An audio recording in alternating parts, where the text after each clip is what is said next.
Jumpa kembali di MCT Journey Inspiration of Life. Pagi ini saya coba mau sharingkan teman-teman dengan temanya itu hidup dengan percaya Tuhan harus dengan tetap melangkah dan mengingat-ingat yang difirmankan oleh Tuhan gitu.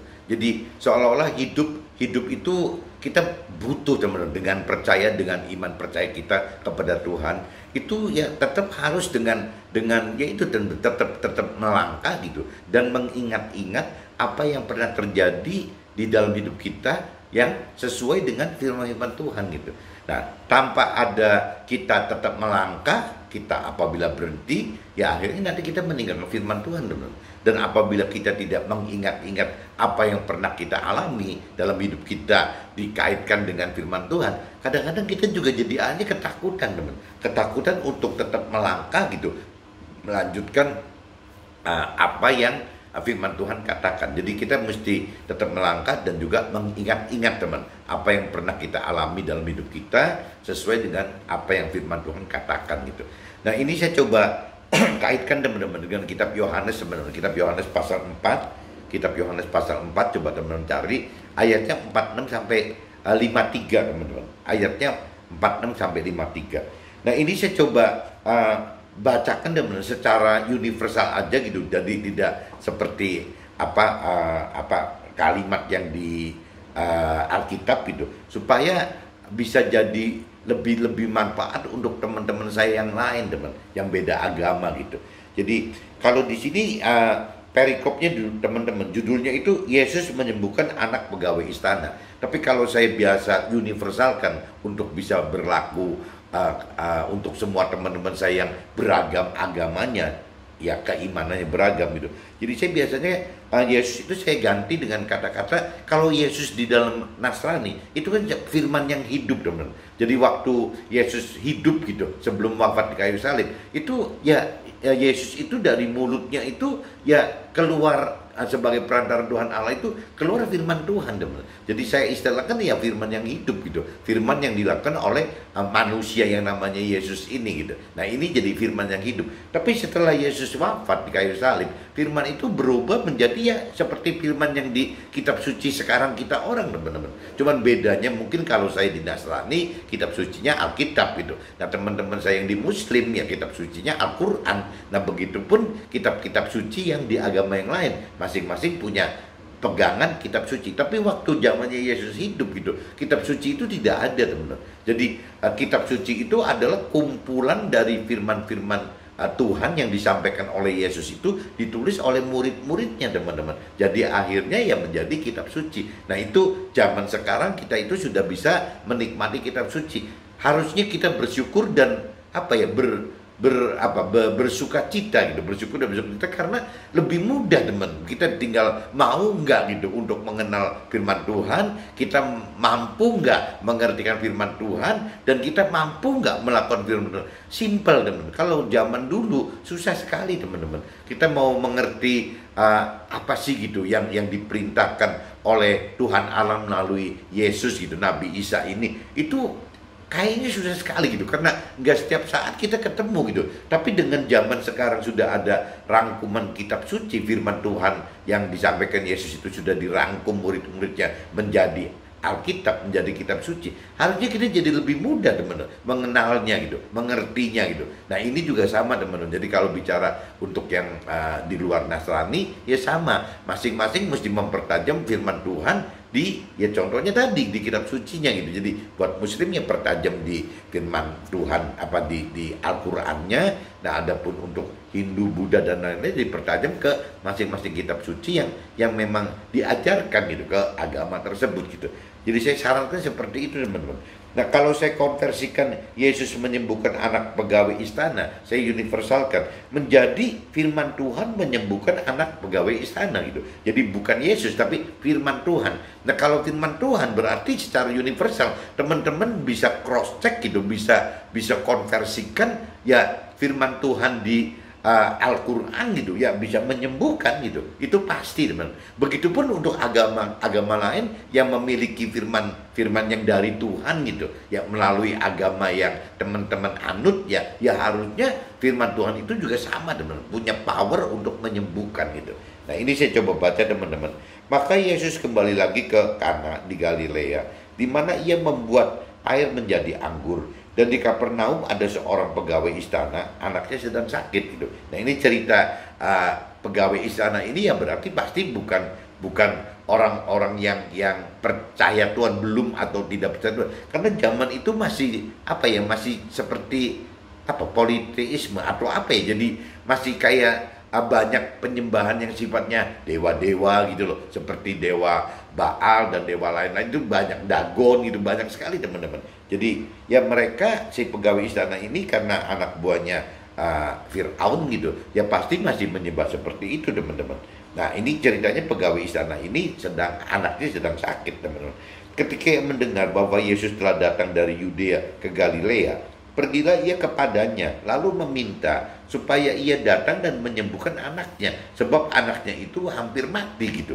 Nah ini yang apa? Jadi dia pegawai istana ini ngalami kebuntuan solusi gitu. Jadi mesti apa? Dia bingung gitu. Jadi akhirnya dia mendengar bahwa Yesus itu akan lewat ke sana gitu, ya akan datang dari Yudea gitu ke Galilea gitu.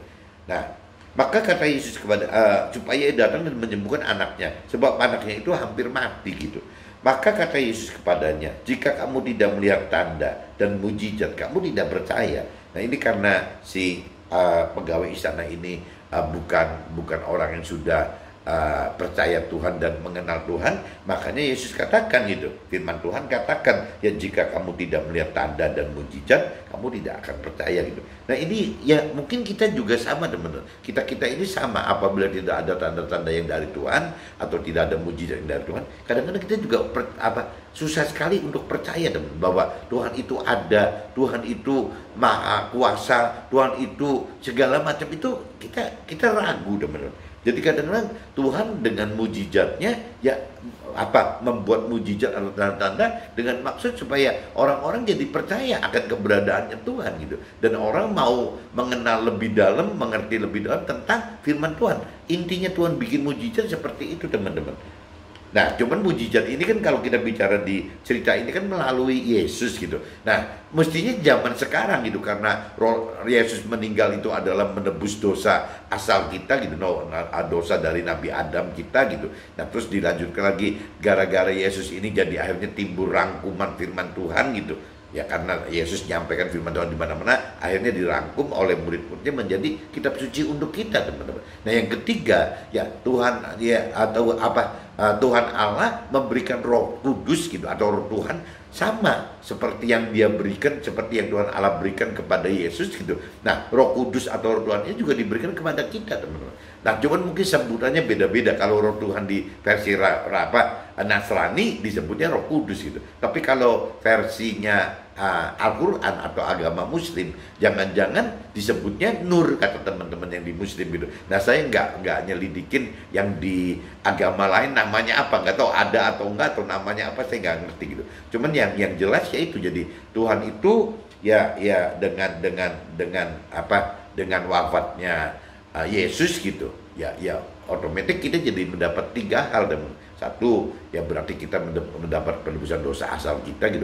Kalau tanpa ada yang nebus dosa asal, rasanya kita semua susah teman-teman untuk bisa masuk ke dalam keselamatan akhirat di dalam sorga gitu. Terlalu sulit gitu. Nah, kedua, ya itu tadi, ya karena Yesus berfirman sebagai firman yang hidup, firman di mana-mana, akhirnya dirangkum oleh murid-muridnya menjadi firman Tuhan yang ada di kitab suci kita sekarang, teman-teman. Nah, yang ketiganya, waktu Yesus wafat ke surga gitu, ke akhirat, ketemu dengan Tuhan Allah. Nah, Tuhan Yesus minta supaya Roh Kudus atau Roh Tuhan yang ada di dia itu juga diberikan kepada setiap kita manusia, teman. Jadi manusia itu dengan wafatnya Yesus secara Nasrani yang mendapat 3 poin tadi, dan penebusan dosa asal, ditambah mendapatkan firman di Alkitab, yang ketiga Roh Tuhan. Jadi di setiap kita itu ada Roh Tuhan atau Roh Kudus yang hidup di dalam roh kita. Nah, tinggal problemnya kita tahu nggak bahwa di dalam kita itu ada tubuh, jiwa, dan roh itu. Yang tadinya kita orang dunia atau orang yang punya keyakinan hanya sebatas tahu bahwa kita manusia itu terdiri dari tubuh dan jiwa gitu loh. Nah, kalau bicara roh Tuhan itu kita harus bisa mengenal mengerti bahwa di dalam kita itu ada roh gitu. Nah, roh ini adalah rumahnya roh Tuhan. Roh Tuhan Allah menempatkan roh Tuhan itu ya di dalam roh kita, teman-teman.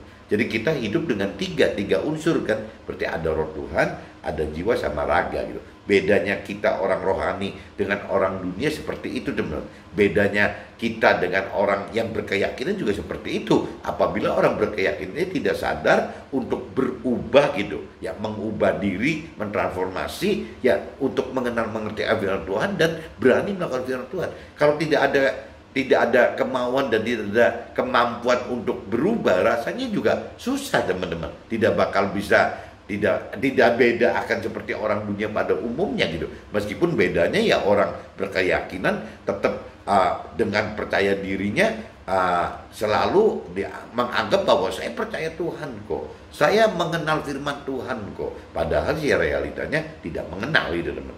Nah, ini saya sudah bacakan sampai ke sini, teman-teman. Nah, ini kalau saya lanjut lagi, pegawai istana itu berkata kepadanya, datanglah sebelum anakku mati. Ya, kata Yesus kepadanya, pergilah, anakmu hidup. Orang itu percaya akan perkataan yang dikatakan Yesus kepadanya dan lalu pergi.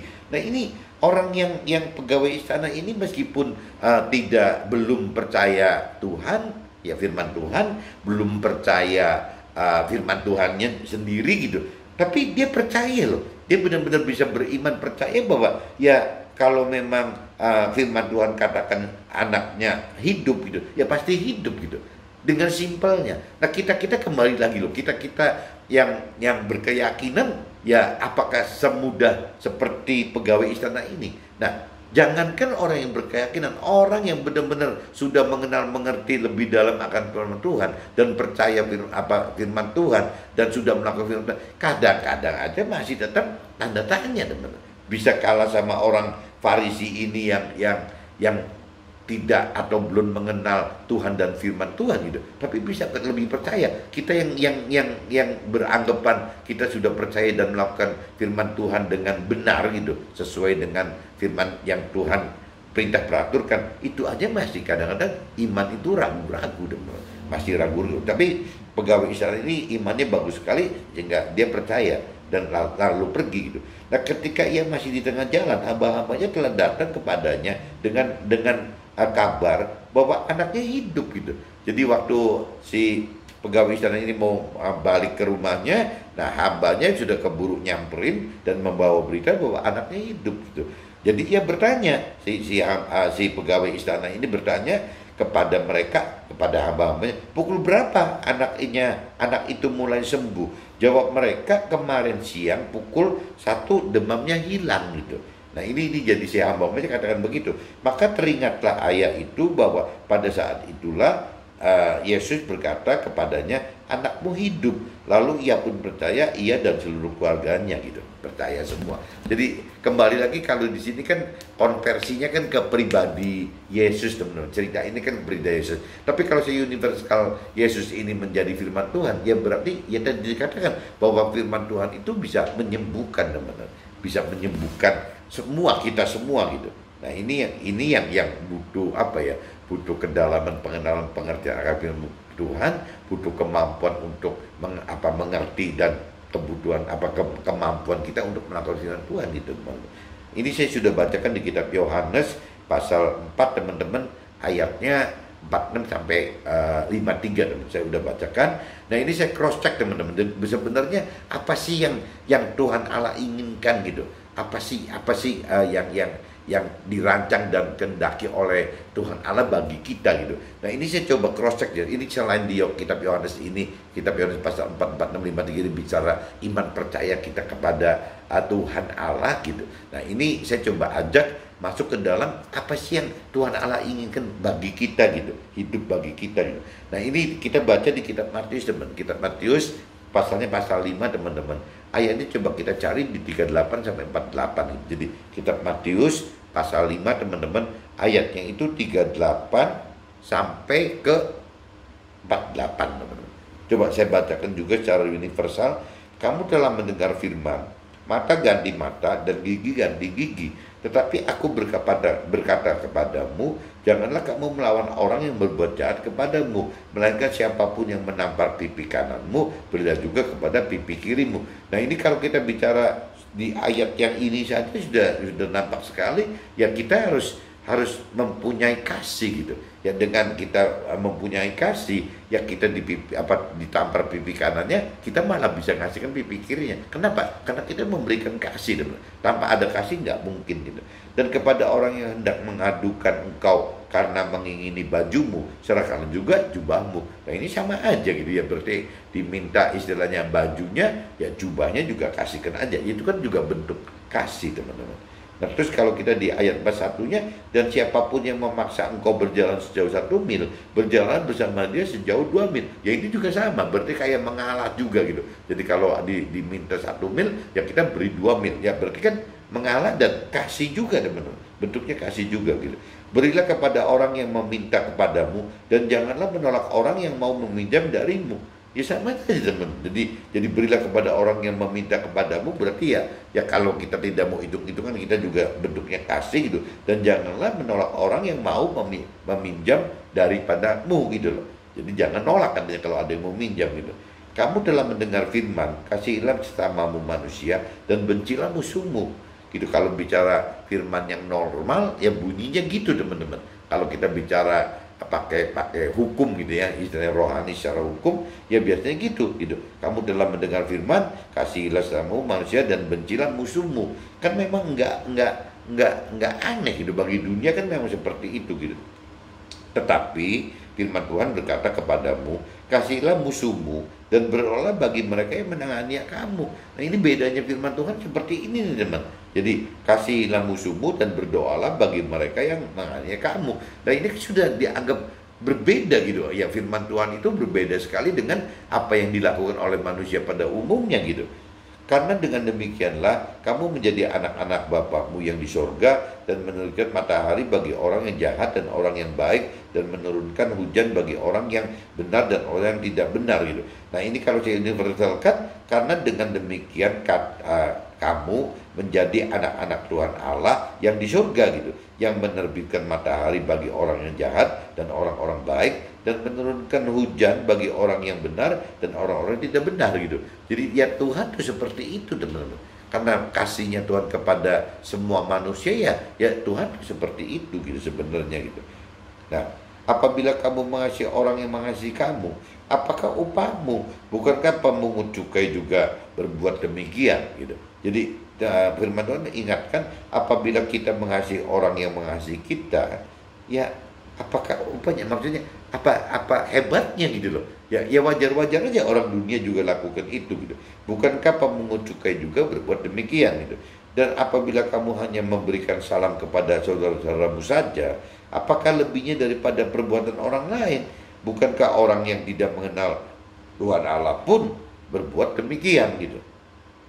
Karena itu harusnya kamu sempurna, sama seperti Bapakmu yang di surga adalah sempurna. Nah ini kalau kita bicara apa sih rancangan dan kehendak Tuhan bagi kita gitu. Ya karena Tuhan itu sempurna, jadi Tuhan itu pengen sekali kita itu sempurna gitu. Seperti ya Tuhannya sendiri gitu. Tapi dalam realitanya, apakah kita mungkin sempurna? Rasanya nggak mungkin teman-teman. Ya cuma Tuhan aja yang bisa disempurna gitu. Tapi kalau kita jelas nggak sempurna gitu. Bahkan saya kalau kita kupas lebih dalam ya, pengertian saya soal firman yang menyebut bahwa kita harus serupa dengan Tuhan, serupa dengan firman Tuhan gitu. Ya dalam arti kata kita harus serupa dengan Yesus gitu. Tapi Ya, kalau bisa sempurna seperti Tuhan Allah gitu. Nah, kalau kita bicara urutan begini, berarti kan ada leveling gitu, teman. Kita sebagai manusia kan di bawah Yesus gitu. Berarti kan kita untuk ya serupa dengan firman Tuhan aja juga nggak mudah, teman. Bagaimana kita serupa dengan firman Tuhan dan target kita kalau bisa ya sesempurna seperti Tuhan Allah gitu. Nah ini kan nggak mungkin. Jadi kalau saya universalkan Yesus ini saya rubah menjadi firman Tuhan. Jadi bagaimana kita serupa dengan firman Tuhan, teman?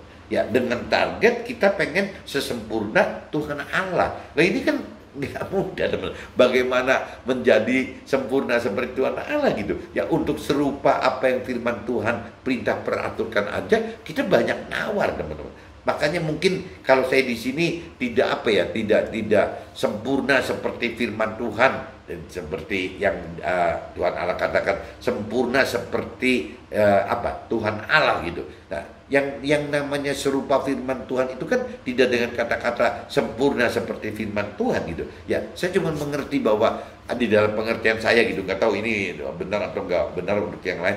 Yang jelas jadi serupa itu saya identikan ya kalau bisa ya tidak usah 100% teman-teman. 100% kita mampu melakukan perintah peraturan Tuhan di dalam firman-Nya gitu.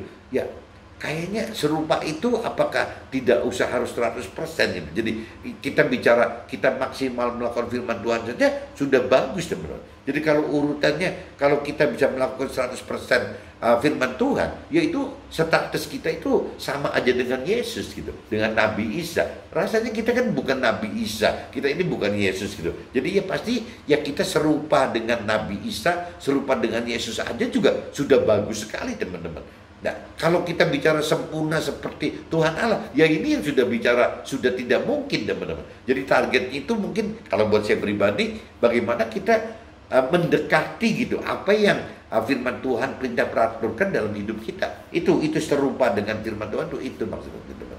Nah, adapun sempurna seperti Tuhan Allah ya itu jadi satu parameter ya kita kalau bisa ya punya satu keinginan seperti itu, teman-teman. Meskipun kita sadari ya untuk sempurna seperti Tuhan Allah ya rasanya nggak mungkin lah. Ya mungkin kalau kita bicara serupa dengan firman Tuhan ya kita masih berjuang, tinggal serupa itu berapa mirip gitu. Ya kalau serupa itu kita anggap 90% gitu. Karena 100% kan nggak mungkin gitu.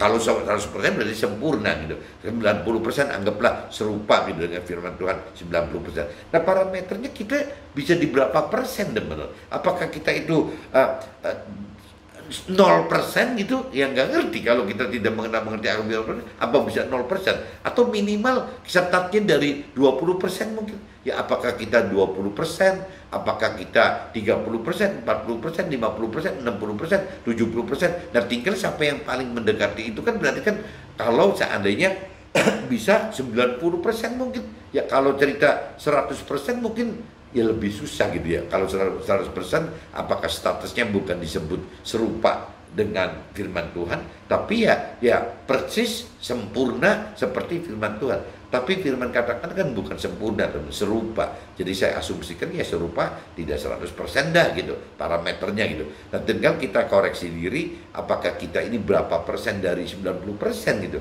ya untuk mencapai itu gitu. Ya kita butuh ya itu mungkin dari mulai 20%. Kalau kita menjadi orang baik ya cuma 20% mungkin, nanti naik menjadi 30, 40, 50, 60, 70, 80, 90%. Sehingga serupa dengan firman Tuhan itu.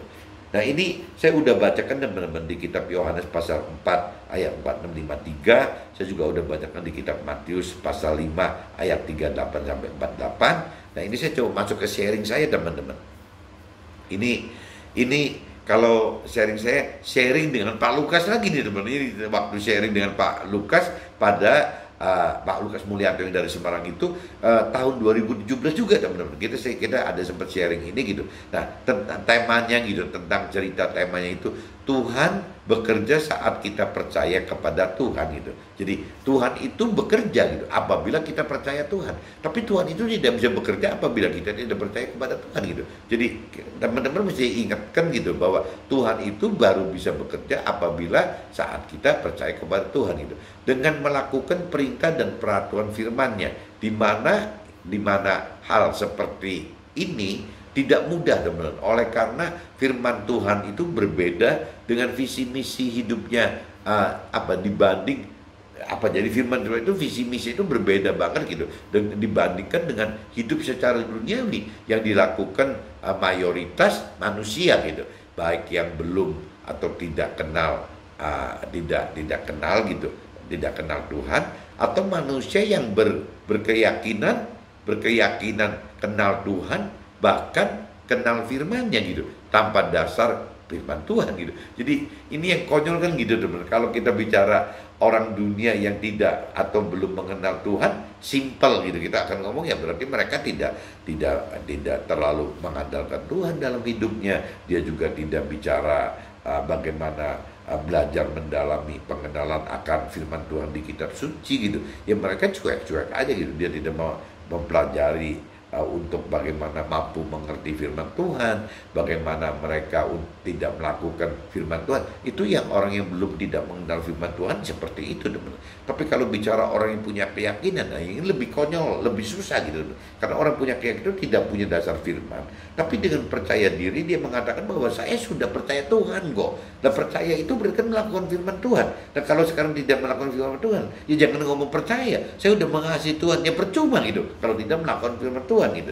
Jadi yang disebut percaya itu adalah yang melakukan perintah peraturan firman Tuhan gitu. Yaitu kuncinya percaya, kuncinya mengasihi Tuhan itu seperti itu, teman-teman.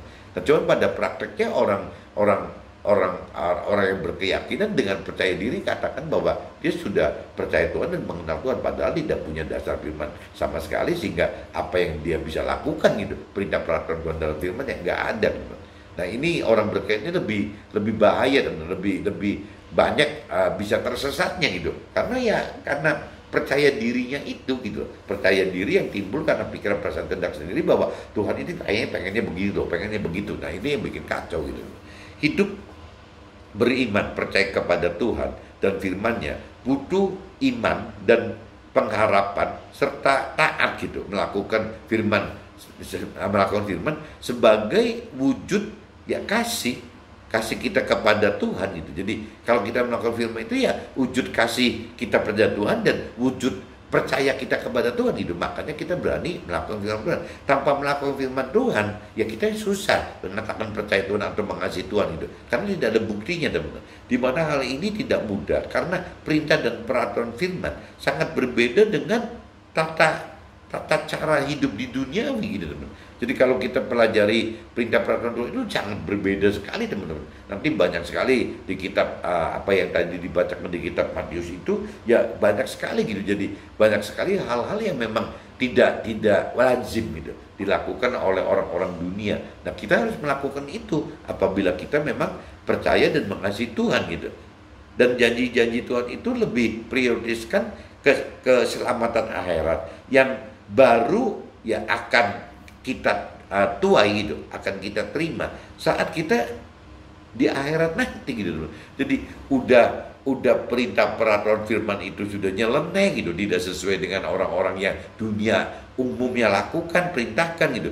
Udah begitu juga kalaupun kita yes kita mau lakukan firman Tuhan. Nah tuayannya, teman-teman, keselamatan akhirat ujungnya kan itu, bukan keselamatan duniawi gitu, keselamatan akhirat. Dan keselamatan akhirat itu kan nanti baru bisa kita terima setelah kita meninggal, teman-teman. Yang di alam akhirat baru kita meninggal. Jadi butuh kembali lagi ya judulnya gitu, hidup dengan percaya Tuhan itu ya harus dengan tetap melangkah dan mengingat-ingat yang pernah terjadi di dalam hidup kita gitu, yang terkait dengan firman Tuhan ya, sehingga kita mampu yaitu ya percaya gitu, tetap percaya tuayan keselamatan akhirat itu ya nanti kita terimanya di alam akhirat gitu. Nah ini orang dunia tidak suka, teman-teman. Orang dunia itu suka yang nyata-nyata saja gitu. Kalau memang harus dituai sekarang ya sekarang di dunia, jangan bicara nanti nuainya di akhirat. Orang dunia, orang berkeyakinan itu tidak mau itu, teman-teman. Jadi tetap ya kita butuh apa ya, kalau kita percaya Tuhan, kita mengasihi Tuhan, ya kita butuh untuk itu. Seperti tadi cerita si pegawai istana tadi gitu, harus percaya gitu, modalnya harus seperti itu gitu. Firman Tuhan di kitab Matius 5 pasal 48, karena itu haruslah kamu sempurna ya, sama seperti Bapamu yang di surga adalah sempurna. Nah ini kalau teman-teman mau nanya apa kehendak Tuhan Allah bagi kita, ya ini loh, ini yang berat sekali. Bagaimana kita harus sempurna katanya ya, sama seperti Tuhan Allah yang di surga itu sempurna. Rasanya susah sekali gitu. Mungkin kalau dijadikan target oke lah, tapi kalau kita sampai seperti itu susah gitu teman, nggak bisa gitu. Ini adalah apa kehendak Tuhan Allah bagi kita semua, dan untuk ini Tuhan berikan si Yesus nih ya bagi orang-orang Nasrani. Ini cerita kalau bicara fokus cuma Nasrani. Si Tuhan Allah ini memberikan Nabi Isa, memberikan Yesus ini sebagai perantara Tuhan Allah gitu ya, dalam bentuk ya ini, dalam bentuk firman. Jadi waktu Yesus diutus Tuhan Allah ke dunia, ya dia kan memberitakan perintah-perintah Tuhan Allah, gitu, perintah-perintah Tuhan Allah kepada kita semua. Makanya tadi saya katakan dirangkum akhirnya yang menjadi kitab suci gitu. Dan dasarnya itu dari ucapan-ucapan Yesus atau Nabi Isa ini gitu, ya dalam bentuk firman yang hidup gitu.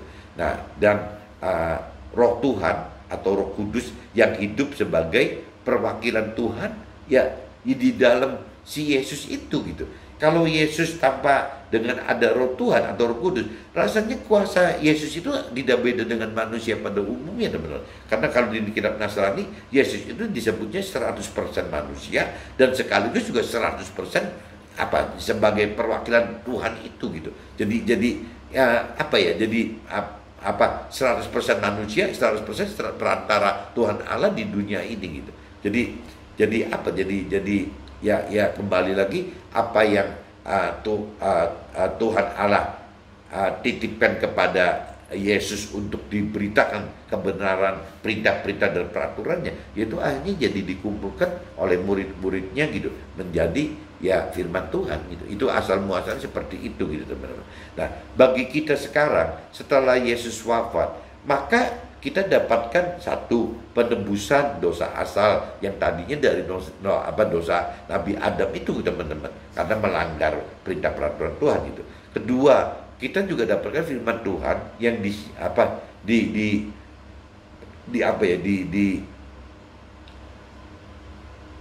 yang diturunkan menjadi kitab suci, yang dikumpulkan sebenarnya, dituangkan gitu menjadi kitab suci. Jadi ke satu penebusan dosa asal, kedua firman Tuhan yang dituangkan menjadi kitab suci oleh murid-muridnya si Yesus tadi gitu loh. Dikumpulkan jadi apa yang Tuhan perintahkan melalui Yesus itu dikumpulkan ya akhirnya menjadi perintah peraturan Tuhan Allah ya bagi kita semua gitu teman. Yaitu disebutnya firman Tuhan itu gitu. Nah yang ketiganya teman-teman, Roh Tuhan itu. Roh Tuhan itu sebagai kuasa Tuhan bagi kita untuk mampu mengerti firman-Nya gitu, firman Tuhan, dan mampu melakukan firman Tuhan-nya teman-teman. Kalau tanpa ada yang faktor ketiga, ada Roh Tuhan atau Roh Kudus atau Nur di dalam kehidupan kita, rasanya untuk melakukan firman Tuhan itu udah nonsen, udah susah sekali gitu.